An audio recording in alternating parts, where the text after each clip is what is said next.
BC 15, this is one we haven't heard before. A woman opening up about a sneak attack by a stranger. A guy stalking her as she shopped, and as it turns out, he bites. Steve Coos, the only Valley reporter with the whole story. And Steve, this guy hasn't been caught, and that's the scary part.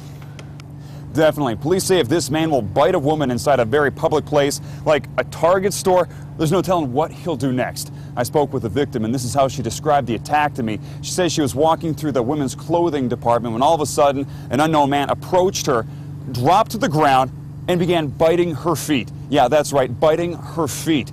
The woman says it was a very painful experience, but more than anything, this was frightening. This guy's teeth sunk so deep into her foot that she was bleeding from the attack.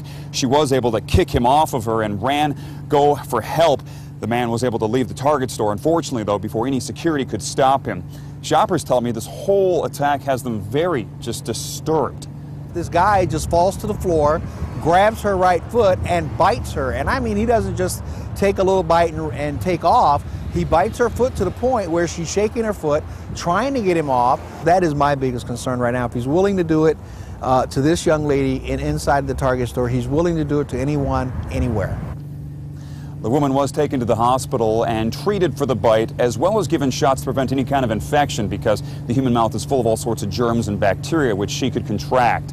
And I think as people learn more about this, they might think twice tomorrow before putting on those open-toe sandals like this woman had on during the attack, Steve. Yeah, I just can't imagine what's going through her mind tonight. Thanks so much, Steve.